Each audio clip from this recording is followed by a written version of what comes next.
নামাচার্য শ্রীল হরিদাস ঠাকুরের অপ্রাকৃত দিব্য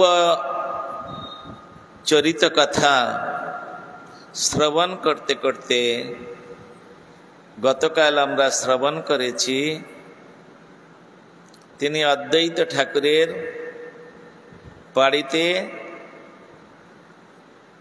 শ্রাদ্ধান্ন গ্রহণ করলেন, আর তারপরে তিনি হরিনাম করছিলেন। নদিয়া ডিস্ট্রিক্ট ম্যাজিস্ট্রেট সিরাজউদ্দিন মৌলানা চাঁদ কাজী তার উপরে নানা প্রকার অত্যাচার করার পরে তিনি যখন 22টা বাজারে বেত্রাঘাত করেও মরলেন না, আর তখন তাকে প্রার্থনা করলেন ওই পাইক পেয়াদারা, ঠাকুর তুমি মরো, তা না হলে যে আমাদের মৃত্যু হবে। ঠাকুর বললেন আমার জন্য তোমরা কেন মরবে, আমি মরলাম। গঙ্গায় ফেলে দিলেন, ভাসতে ভাসতে ফুলিয়ায় গিয়ে উঠেছিলেন। সেখানে কিছুদিন থাকার পরে তারপরে নবদ্বীপ ধামে আসলেন। আর নিত্যানন্দ প্রভু মহাপ্রভু তাঁরা সেই সময় নবদ্বীপে লীলা করছিলেন। হরিদাস ঠাকুরকে পেয়ে মহাপ্রভু অত্যন্ত আনন্দিত হলেন, আর নিত্যানন্দ প্রভু হরিদাস ঠাকুরকে নগর সংকীর্তনের জন্য প্রেরণ করলেন। আর প্রেরণ করার পরে তারপরে কি ঘটনা ঘটেছে সেটা আমরা তো গতকাল শুনেছি। চাঁদ কাজী খোল ভেঙে দিয়েছেন, করতাল টত্তাল সব কেড়ে নিয়ে আর হুমকি দিয়েছেন, দ্বিতীয় দিন যদি এই রকম হরিনাম করতে দেখি প্রাণ নিয়ে নেব। আমরা যদি ওই রকম বাধার সম্মুখীন হতাম তাহলে আর রাস্তায় বেরোতাম? হ্যাঁ, আর রাস্তায় বেরোতাম না, বাবা দরকার নেই। কেন বলেন তো? আমাদের এই রকম হয়, আমাদের বিশ্বাস নেই কৃষ্ণ আমায় পালে রাখে জান সর্বকাল, আত্মনিবেদন দৈনে ঘুচাও জঞ্জাল। এই বিশ্বাস আমাদের নাই। কৃষ্ণ আমায় পালে রাখে জান সর্বকাল, এই বিশ্বাস যদি আমাদের থাকতো তাহলে আমরা কারোর বাধা না মেনে আমরা রাস্তায় বেরিয়ে পড়তাম। হরিদাস ঠাকুরের নিত্যানন্দ প্রভুর সেই বিশ্বাস আছে, রাখে কৃষ্ণ মারে কে। তিনি যখন আদেশ করেছেন, আদেশ পালন করতে আমরা পিছু পা হব না, আমরা এগিয়ে যাব। যদি আমাদের মৃত্যু ঘটে তাহলে চৈতন্য মহাপ্রভু তিনি যে ঠাকুরালি করেন তার নামে কলঙ্ক হবে। ওই যদি মুসলমানের হাতে আমাদের মৃত্যু হয় তাহলে ঠাকুরের নামে কলঙ্ক হবে। এই বিশ্বাসটাও তারা জানতো, তারা রাখতো। হ্যাঁ, ভক্তের হৃদয়ে ভগবানের প্রতি বিশ্বাস তো রয়েছে, আবার অধিকারও রয়েছে। অধিকারটা কিরকম? তোমার পিছনে আমি যাব ঠিকই, কিন্তু অনেক দূরের রাস্তা, যেতে যেতে খিদে পাবে, তুমি 1 সের চালের অন্ন রান্না করে আমাকে ভোগ লাগাও, তারপরে তোমার পিছনে পিছনে আমি গমন করব। তৎপূর্বের ঘটনা কি হয়েছে? গিয়ে বলছেন, ঠাকুর তোমাকে না সাক্ষী রেখেছিলাম, তখন বলেছিলাম যদি অন্যথা দেখি তোমায় সাক্ষী দিতে হবে, এখন বিপদ ঘটে গেছে, চলো সাক্ষী দেবে চলো। কথা বলছেন না ঠাকুর, পাথরের ঠাকুর কথা বলে নাকি? হ্যাঁ, পাথরের ঠাকুর আবার কথা বলে নাকি? কথা বলছে না। তখন আঙুল তুলে বলছে, জানি সাক্ষী নাহি দেয় তার পাপ হয়। ভগবানের প্রতি ভক্তের কতটুকু অধিকার দেখুন। তুমি সবকিছু জানো, তোমার সামনে সমস্ত ঘটনা ঘটেছে, তুমি দ্রষ্টা, তুমি শ্রোতা, তুমি জ্ঞাতা, সবকিছু জেনেও তুমি যদি সাক্ষী না দাও তোমার পাপ হবে। কিরকম অধিকার তিনি লাভ করেছেন? কতটুকু অধিকার পেলে তবে তিনি ঠাকুরকে এই ধরনের কথা বলতে পারেন? আবার এক জায়গায় দেখা যাচ্ছে এক ব্রাহ্মণ, তিনি 50-60 বছর ধরে ঠাকুরের সেবা করছেন। হঠাৎ তিনি শিষ্য বাড়ি যাবেন, বাচ্চা ছেলেটাকে বলেছে ঠাকুরকে খেতে দিবি। কেমন করে খেতে দেব বাবা?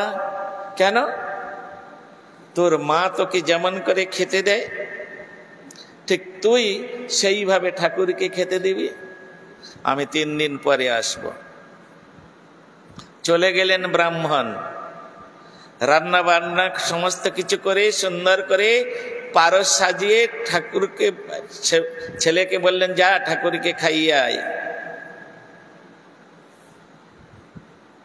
পারস নিয়ে মন্দিরের মধ্যে চলে গেছেন। তুলসী টুলসী যা দেবার সবকিছু দিয়ে দরজা বন্ধ করে বলছে ঠাকুর এসো খাও। খাও, তুমি খাবে? অত সস্তা? ঠাকুর খাবে না? তুমি খাও, মন্ত্র তন্ত্র আমি কিছু বলতে টলতে পারবো না, আমি জানি না ওসব। বাবা তোমাকে খাওয়াতে বলেছে, আমি পারস এনেছি, মা সাজিয়ে দিয়েছে, তুমি খাও। একবার বললেন, দুবার বললেন, 3 বার বললেন, কোনো কাজ হলো না। বুঝতে পেরেছি বাবার হাতে খেয়ে খেয়ে তোমার এমন অভ্যাস হয়েছে, তুমি আমার হাতে খাবে না, তাই তো? দেখো বাবার আদেশ আমি কিন্তু পালন করছি। তুমি যদি না খাও তাহলে উপযুক্ত ব্যবস্থাটা আমার নিতে হবে। তুমি এসে খাও শীঘ্রই। তথাপিও আসে না। তখন ওই যে দরজা দিয়ে ভিতরে একটা হুড়কা দেয় না, ওটা নিয়েছে। খাবে কি না? যদি না খাও মাথা ফাটিয়ে দেব, মাথা ফাটিয়ে দেব। খাবে না মানে? বাবার হাতে রোজ খাও, আজকে তুমি আমার হাতে খাবে না? না, খেতে হবে তোমাকে। লাঠি দেখে ভয়ে ঠাকুর একবার মূর্তি থেকে বেরিয়ে বলছেন থাম থাম বাবা, থাম থাম, হ্যাঁ মারধর করিস না, খাচ্ছি আমরা, খাচ্ছি। ঠাকুর আসনে বসে খেয়ে ফেললেন সব। পারসের মধ্যে যা কিছু ছিল সব চেটে পুচে খেয়ে নিয়েছে। ছেলেটার সামনে খাচ্ছেন, সব খেয়ে নিয়েছেন। ছেলেটা কান্নাকাটি করছে, তুমি যদি সব খাবে তাহলে আমি খাবো কি, মা খাবে কি? তুমি তো বাবার কাছে সবটা খেত না, এখন সবটা খেয়ে নিলে। কান্নাকাটি করছে এবারে, আমি খাবো কি? যতটুকু রান্না হয়েছিল সব তো পারস বানিয়ে তোমার কাছে আনা হয়েছে, তাহলে আমি খাবো কি, মা খাবে কি? কানতে হবে না, দাঁড়া, কানতে হবে না। হ্যাঁ, ওম পূর্ণমদঃ পূর্ণমিদং পূর্ণমুদাচ্যতে পূর্ণস্য পূর্ণমাদায় পূর্ণমেব অবশিষ্যতে। ব্যাস, ভগবান তার ইচ্ছা শক্তির প্রভাবে আর তিনি হাতটা এইরকম করে দিলেন, যেমন পারস তেমন হয়ে গেল। যা নিয়ে যা, এবারে নিয়ে যা, তোর মা খাবে, তুই খাবি। ও হরি কথা শুনতে এসেছে, ও কোনো খারাপ উদ্দেশ্যে আসেনি। তা এখন নিয়ে চলে গেলেন। মার কাছে গিয়ে বললেন, মা তোমাদের ঠাকুর খুব দুষ্ট, বাবার হাতে খেয়ে খেয়ে এমন অভ্যাস হয়েছে, আমার কাছে খেতে চাইছিল না। তারপরে অনেক ভয়টয় দেখাতে খেয়েছে অবশ্য, হ্যাঁ, প্রসাদ পেয়েছে। একদিন গেল, দুদিন গেল, 3 দিন চলে গেল, 4 দিনের দিন বাবা এসে বলছেন, কিরে বাবা, ঠাকুরকে খাইয়েছিস? বাবা, আজকের থেকে তোমার ঠাকুরকে তুমি খাওয়াও, আমি আর খাওয়াতে পারবো না। তোমার ঠাকুর যে এত বাঁকা, ওই ত্রিভঙ্গ ভঙ্গিমা রূপ ধারণ করে রয়েছে, তার প্রত্যেক গাঁটে গাঁটে বুদ্ধি, হ্যাঁ, দুষ্ট বুদ্ধি, কিছুতেই খেতে চায় না। যখন লাঠি নিয়ে ভয় দেখালাম তখন খেলো। বাবা বলছে, বলছিস কিরে বাবা? বলে, হ্যাঁ সত্যি কথা বলছি। তাক, এটা আবার হয় নাকি? বলে, খেয়েছে, আবার সব খেয়ে নিয়েছিল জানো বাবা। যা দিয়েছিলাম ভয় পেয়ে, মার খাবে বলে ভয় পেয়েছে, সব খেয়ে নিয়েছে। তখন কান্নাকাটি করছি, মা খাবে কি, আমি খাবো কি? আবার কি করলো কি জানি, ম্যাজিক জানে তোমার ঠাকুর, যেমন ছিল তেমন করে দিল। তা তোমার ঠাকুরকে তুমি সেবা করো, আমি আর করব না। ব্রাহ্মণ শুনে অবাক, এটা আবার হয় নাকি? বলে, হ্যাঁ বাবা, দেখাতে পারবি তুই আমাকে? বলে, হ্যাঁ ঠিক আছে। তারপরের দিনে মা রান্না বান্না করেছে, যেমন করে পারস সাজায় তেমন সাজিয়ে দিয়েছেন। ছেলেটা ঘরে এসেছেন ঠাকুরের ভোগ লাগাতে, আর তার বাবা এক কোণে চুপচাপ লুকিয়ে আছে। তার বাবার বিশ্বাস, ঠাকুর খায় না, এ তো পাথরের ঠাকুর, এ খাবে নাকি? তার বাবার বিশ্বাস। আর ছেলের বিশ্বাস, ঠাকুর খায়। ঠাকুর ভোগ নিবেদন করেছেন, বলছে এসো খাও। প্রথমে আসছে না, খাবে তো নাকি আবার লাঠি আনতে হবে? খাও। ঠাকুর বেরিয়েছেন মূর্তি থেকে, তিনি খাচ্ছেন, কিন্তু বাবা দেখতে পাচ্ছেন না। ঈশ্বরের কৃপালেশ হয়তো যাহারে, সেই সে ঈশ্বর তত্ত্ব জানিবারে পারে বা বুঝিবারে পারে। এত সহজ। ঠাকুর আমাদের পাশে বসে আছেন, আমরা তারকে চিনতে পারবো না, উপলব্ধি করতে পারবো না। তার বাবার দুর্ভাগ্য, যখন সব খেয়ে নিয়েছে, পাতায় একটু কিছু নাই, তখন ডাকছে, বাবা তুমি দেখতে পাচ্ছ ঠাকুর খেয়েছে? বলে, না আমি তো দেখতে পাচ্ছি না। বলে, বেরিয়ে এসো, দেখো পাতায় কিচ্ছু নাই। তখন দেখলো, না তো কিছু নাই, তো কিছুই নাই তো। তারপরে বলছেন, ঠাকুর যেমন ছিল তেমন করে দাও। যেমন ঠাকুর হাত বুলিয়েছে, ওটা আর বাবা দেখতে পায়নি, যেমন ছিল তেমন হয়ে গেছে। তা সেই রকম আমাদের শ্রদ্ধা নাই, আমাদের ঠাকুরের প্রতি বিশ্বাস নাই, ভক্তি নাই। সেই জন্যে ঠাকুর যে খায়, ঠাকুর যে কথা বলে, সে বিশ্বাস আমাদের নাই। কেন? ওই ছেলেটার অধিকার আছে ঠাকুরের উপরে, ওই ব্রাহ্মণ কুমারের অধিকার আছে, ওই ছোট বিপ্রের অধিকার আছে, হ্যাঁ, তাদের বিশ্বাস আছে। একটা কথাই আপনারা বারবার বলেন, বিশ্বাসে মিলায় বস্তু তর্কে বহুদূর। তো আমাদের বিশ্বাসটা আছে স্ত্রী পুত্র পরিবারের উপরে, টাকা পয়সার উপরে বিশ্বাস আছে, কিন্তু ঠাকুরের প্রতি বিশ্বাস নাই। ঘটনাগুলো তো এইরকম। নিত্যানন্দ প্রভুর বিশ্বাস আছেন, হরিদাস ঠাকুরের বিশ্বাস আছে, হ্যাঁ, যে আমাদেরকে যে আদেশ করেছেন, তার আদেশে নাম প্রচার করতে গিয়ে যদি আমাদের মৃত্যুই হয়, তাহলে কলঙ্ক হবে তো গৌর সুন্দরের, আমাদের থোড়ি কলঙ্ক হবে? হ্যাঁ, এই বলে পরের দিনে মহাপ্রভু বললেন, তোমাদের আর ওই দুজনের আর যেতে হবে না, এখন আমি নিজেই যাব।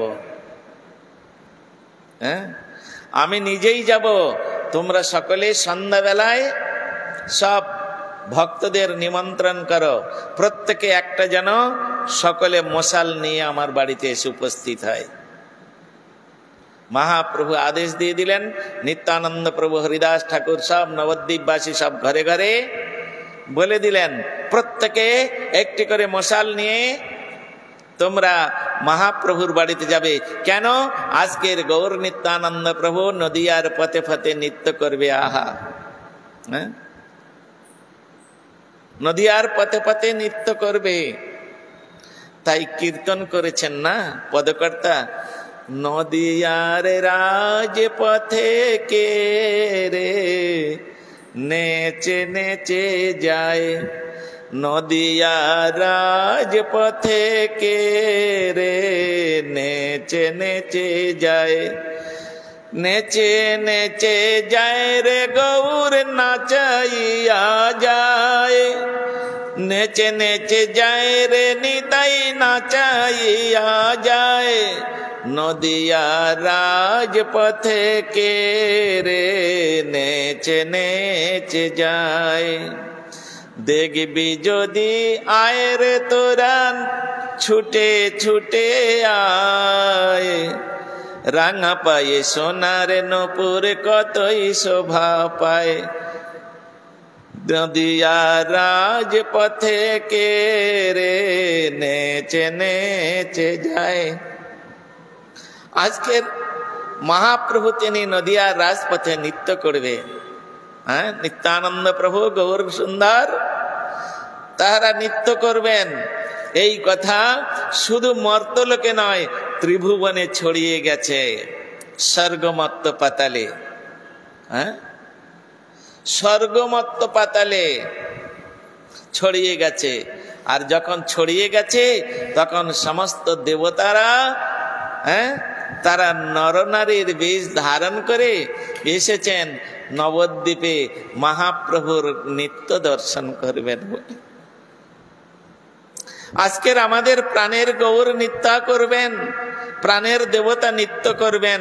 এই নৃত্য যদি আমাদের চোখে না দর্শন হয়, তাহলে ওই ময়ূরের পুচ্ছ আঁকা যে চোখ, ওই আঁকা চোখের মতো বৃথাই হয়ে যাবে।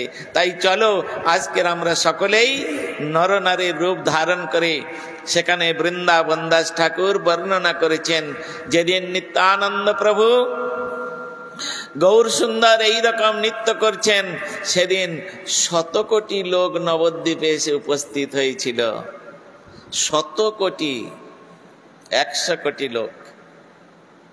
হ্যাঁ, অদ্ভুত ব্যাপার। মহাপ্রভু নিত্যানন্দ প্রভু এই প্রকার তাহারা আগে আগে নৃত্য করে চলেছেন, আর পিছনে সমস্ত ভক্তবৃন্দ 100 কোটি লোক চলেছে। কোথায় যে চলেছে? অন্যায়ের বিরুদ্ধে জিহাদ ঘোষণা করতে। দেখি কাজীর কত বড় সাহস, তার কত শক্তি আছে, আজকের আমি দেখব। এই বলে গগনভেদী কীর্তনের ধ্বনি, আকাশ বাতাস মুখরিত করে, নদিয়া কাঁপছে ঠক ঠক ঠক ঠক করে হরিনাম সংকীর্তনের আওয়াজে। হ্যাঁ, আর সমস্ত দেবতাগণ তারা মহাপ্রভু নেচে নেচে যাবেন, তাই রাস্তার উপরে পুষ্প বর্ষণ করছেন, পুষ্প বর্ষণ করছেন। আজকের নিত্যানন্দ প্রভু মহাপ্রভু নৃত্য করবেন। স্বয়ং ধাম তিনি প্রকাশিত হয়ে, নবদ্বীপ ধাম তিনি প্রকাশিত হয়ে চারিতরফে সুন্দর পুষ্পের বাগান তৈরি করে দিলেন। আর প্রত্যেকটা নবদ্বীপবাসী তারা কি করলেন? যে যার ঘরের সামনে একটি করে সুন্দর কদলী বৃক্ষ স্থাপন করলেন, মঙ্গল ঘট স্থাপন করলেন। আজকের গৌরহরি আমাদের বাড়ির সামনে দিয়ে নেচে নেচে যাবে, এই রকম ভাগ্য কোটি কল্পকালে কোটিশ্বরেও পায় না। হ্যাঁ, ওই জন্যে বাড়িতে কোনো অনুষ্ঠান হলে, শুভানুষ্ঠান হলে বাড়ির সামনে কলা গাছ লাগাতে হয়।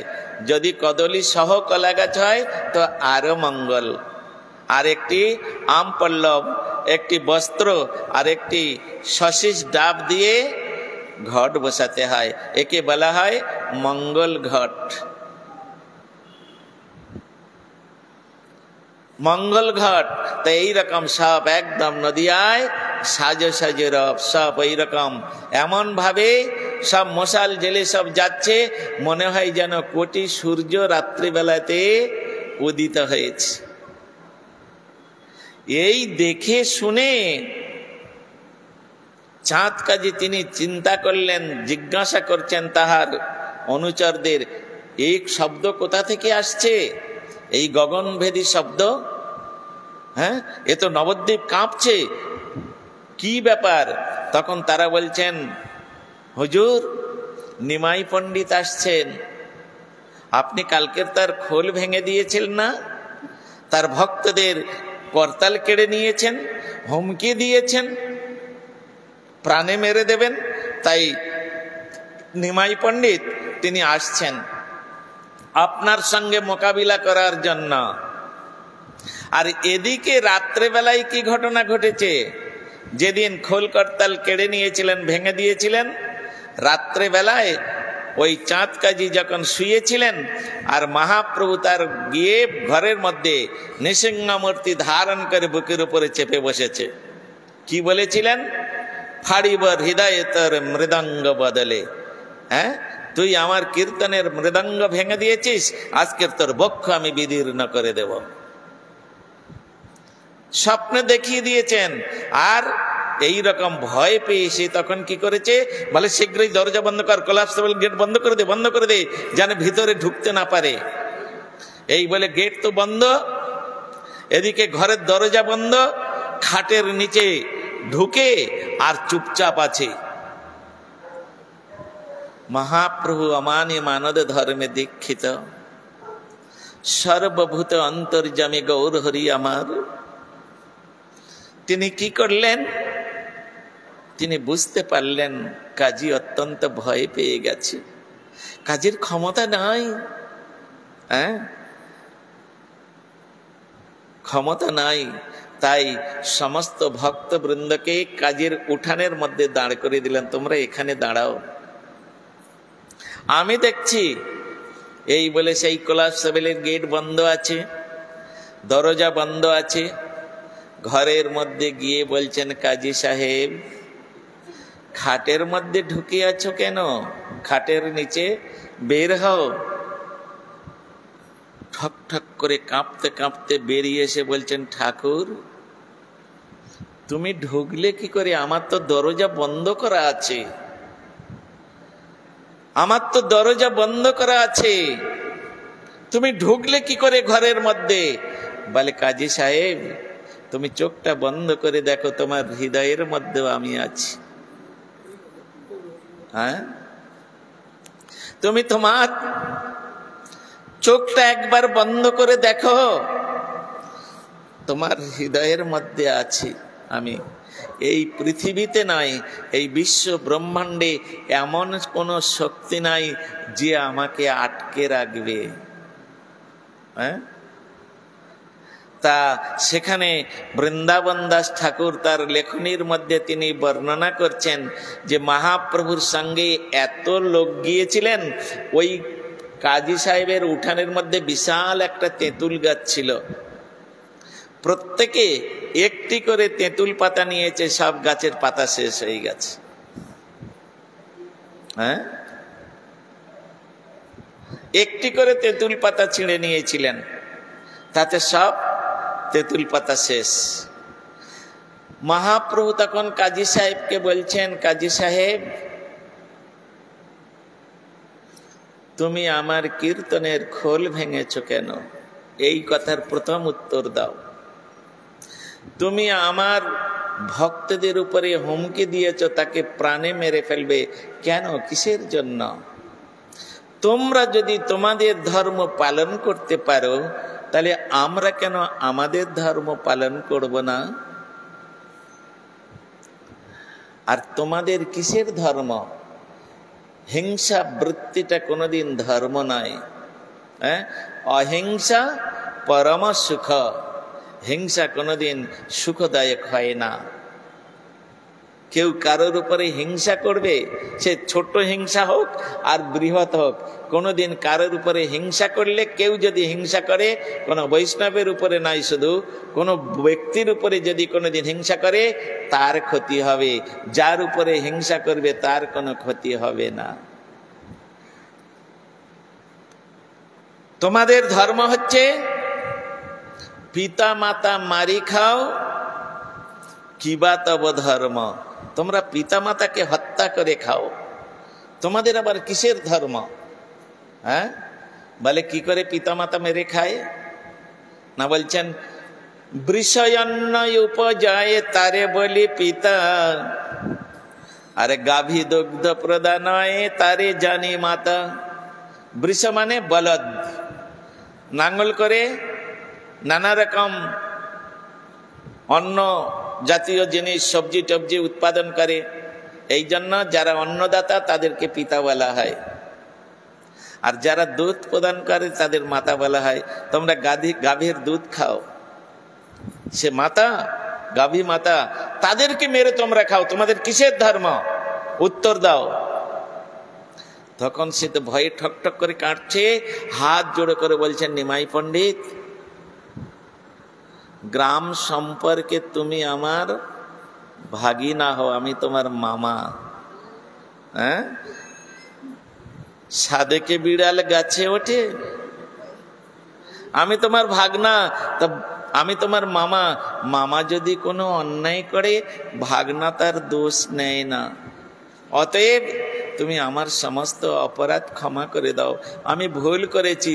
আর তুমি যে কে আমি গত রাত্রে সব বুঝে নিয়েছি, সুতরাং আমার আর কোনো বাহাদুরি নাই। আমি তোমার কাছে আজকের সংকল্প করছি, আজ থেকে তুমি যত্রতত্র হরিনাম প্রচার করো, আমি তো বাধা দিব না। আমার বংশে যতদিন পর্যন্ত আমার বংশে যত জন্মগ্রহণ করবে সবাইকে আমি বলে যাচ্ছি, কেউ তোমার বংশে তোমার হরিনামে কেউ বাধা দিবে না। আর কি বললেন, হে গৌরহরি, তোমার চরণে আমি একটা নিবেদন করি। বলে কি? বলে তুমি যে মন্ত্রের দ্বারায় নিখিল বিশ্ব ব্রহ্মাণ্ডকে তোমার চরণে আশ্রয় দিয়েছ, যে মন্ত্রের দ্বারাই তুমি সবাইকে উন্মাদ করে দিয়েছ, যে মন্ত্রের দ্বারাই তুমি সবাইকে পাগল করে দিয়েছ, সেই মন্ত্র তুমি আমাকে প্রদান করো। সেই মন্ত্র তুমি আমাকে প্রদান করো। মহাপ্রভু তখন কি করলেন? তাকে এই কৃষ্ণ নাম প্রদান করলেন। তুমি কৃষ্ণ নাম বলো, কৃষ্ণ ভজ কৃষ্ণ লহ কৃষ্ণ নাম, কৃষ্ণ মাতা কৃষ্ণ পিতা কৃষ্ণ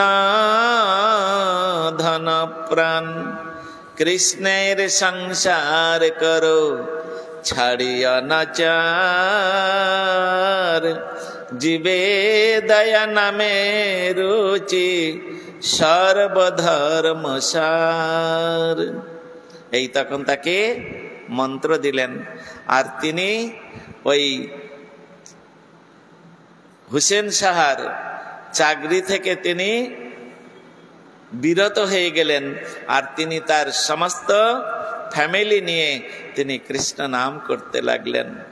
পরবর্তীকালে ওই চাঁদ কাজী যখন তিনি গত হয়েছিলেন, তিনি যখন দেহ পরিত্যাগ করেছিলেন, তখন স্বয়ং ভগবান শ্রী চৈতন্য মহাপ্রভু নিজে হাতে তাকে সমাধি দিয়ে আর একটি অপরূপ সুন্দর গোলক চাঁপা ফুলের গাছ বসিয়ে দিয়েছিলেন। কেন? চাঁদ কাজীর এই যে সমাধি মন্দির, মহাপ্রভু তাকে কৃপা করেছিলেন, আপামর জীবকে তিনি যে উদ্ধার করেছিলেন। কমিউনিস্ট কমিউনিস্ট কমিউনিস্ট, মহাপ্রভুর মতো কমিউনিস্ট নিখিল বিশ্ব ব্রহ্মাণ্ডে ন ভূত ন ভবিষ্যতি। তিনি আপামর জীবকে তিনি এই রকম করুণা করেছিলেন। তার নিদর্শন স্বরূপ একটি গোলক চাঁপা ফুলের গাছ তার সমাধির মধ্যে বসিয়ে দিয়েছিলেন। আজ পর্যন্ত সেই গাছ বর্তমান জীবিত। 550 বৎসর পূর্বে যে গাছটি তিনি বসিয়েছিলেন, আজ পর্যন্ত প্রতিদিন আপনারা অবাক হয়ে যাবেন মহাপ্রভুর এমন অপ্রাকৃত দিব্যলীলা। ওই প্রতিদিন সিজন অফ সিজন যখন তখন ওই গাছে কম করে 2টি ফুল ফুটবে। হ্যাঁ, সিজনে তো বহু ফোটে, অফ সিজনে পাতা নাই, শুকিয়ে গেছে সব, একদম পাতা ঝরে গেছে, তথাপিও কোথা থেকে 2টো ফুল ফুটে আছে। ওই ফুল 2টো দিয়ে আজ পর্যন্ত ওই সমাধি মন্দিরে পূজা হয়। আর ওখানে নিয়ম করে দিলেন, যেহেতু তিনি মুসলমান ছিলেন, তাদের অধিকার আছে, তাদের ফ্যামিলির অধিকার আছে, তাই ওটা আজও পর্যন্ত 1 মাস হিন্দুদের পূজারী পূজা করে, 1 মাস মৌলবীরা পূজা করে, এখনো পর্যন্ত। এই হচ্ছে অদ্ভুত লীলা মহাপ্রভুর। তারপরে হরিদাস ঠাকুর তিনি কি করলেন, এই রকম নবদ্বীপ লীলায় মহাপ্রভুর যখন মহাপ্রভু কাজী উদ্ধারের পরে তিনি চিন্তা করলেন, আর আমি নবদ্বীপে থাকব না, কারণ আমি যে উদ্দেশ্যে এসেছি সেই উদ্দেশ্য আমার পূরণ করতে হবে। আমি সন্ন্যাস গ্রহণ করে আর নবদ্বীপ ছেড়ে আমি বৃন্দাবনে চলে যাব। মহাপ্রভু মনস্থ করলেন। হরিদাস ঠাকুর চিন্তা করলেন, মহাপ্রভু যদি এখানে না থাকেন, আর মহাপ্রভুর জন্য আমার এত সম্মান, মহাপ্রভুকে ছেড়ে আমি বিন্দু মাত্র থাকতে পারবো না।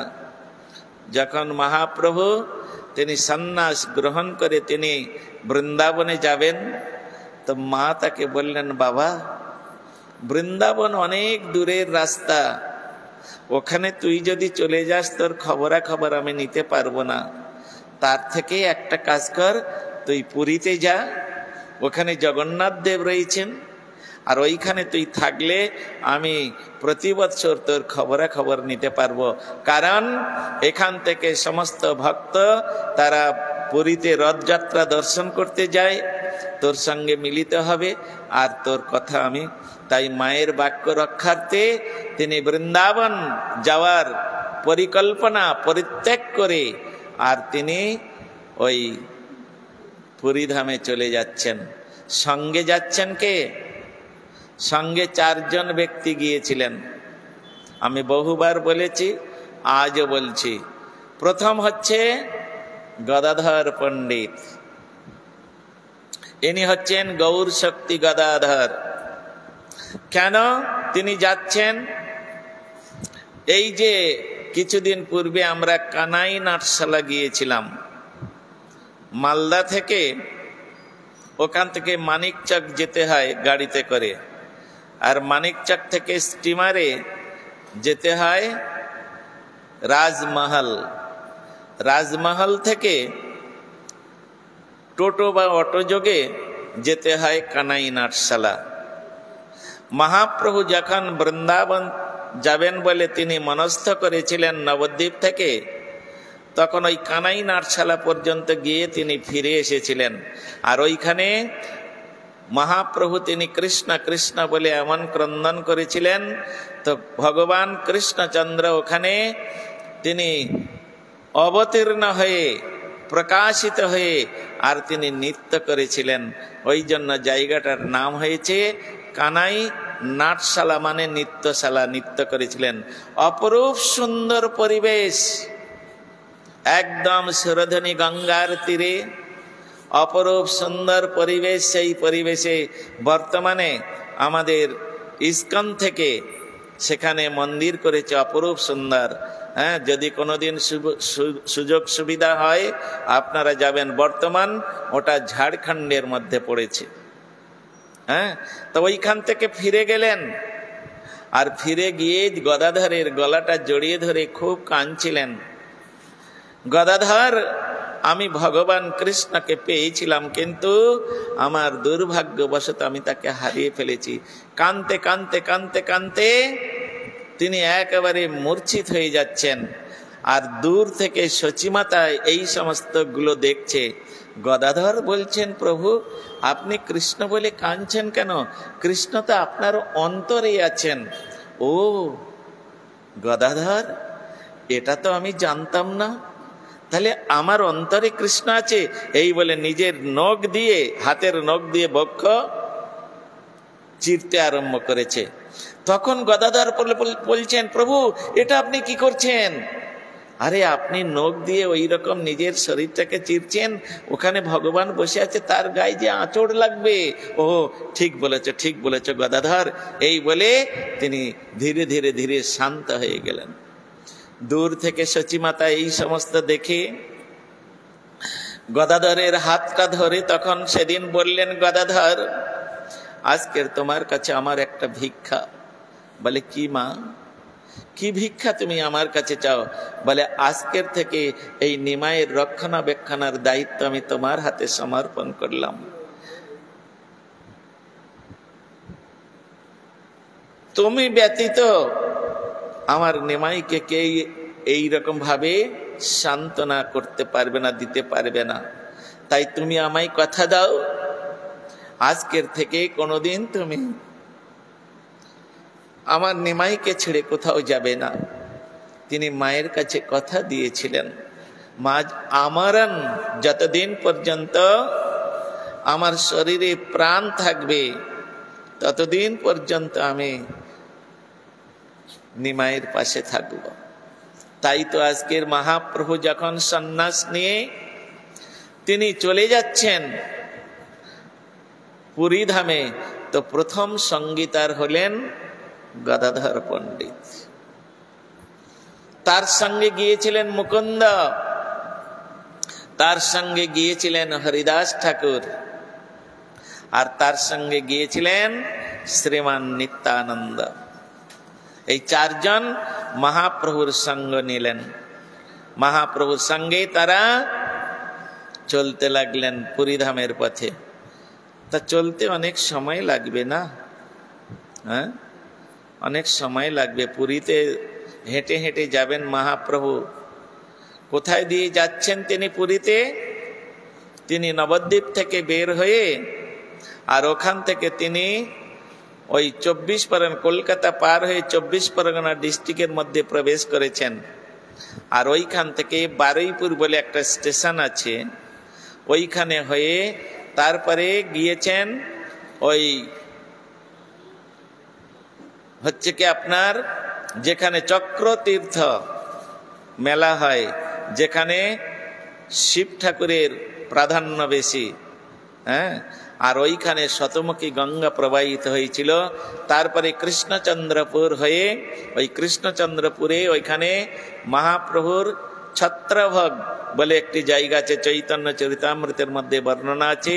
ওখানে নিত্যানন্দ প্রভু ছাতা টাঙিয়ে, ছাতা খাটিয়ে মহাপ্রভুর মধ্যাহ্নকালীন ভোগ লাগিয়েছিলেন, ছত্রভোগ। যাবেন ওইসব জায়গায়, এইখানে পড়ে থেকে আর কি হবে? ওইসব জায়গা মহাপ্রভুর লীলা স্থলী দর্শন করুন। গৌর আমার যেসব স্থান করল ভ্রমণ রঙ্গে, সেসব স্থান হেরব আমি প্রণয় ভকত সঙ্গে। তাহলে চলুন, মহাপ্রভু নিত্যানন্দ প্রভু, গদাধর পণ্ডিত, হরিদাস ঠাকুর, মুকুন্দ এরা মহাপ্রভুর সঙ্গে চলেছেন। আমরাও চলুন না তার পিছনে পিছনে যাই, হ্যাঁ, দেখি কত দূর যেতে পারি। তা ওনারা চলেছেন, আমরা কালকের এরপর থেকে আমরা চিন্তা করব মহাপ্রভু কোথায় কোথায় গিয়েছেন, হরিদাস ঠাকুরের সঙ্গে মহাপ্রভু কোথায় কোথায় কিভাবে এই সমস্ত লীলা বর্ণনা করব। বাঞ্ছা কল্পতরুভ্যশ্চ কৃপা সিন্ধুভ্যেব চ পতিতানাং পাবনেভ্যো বৈষ্ণবেভ্যো নমো নমঃ। এইখানে রহিল গ্রন্থ অমৃত লহরী, প্রেমানন্দে বাহু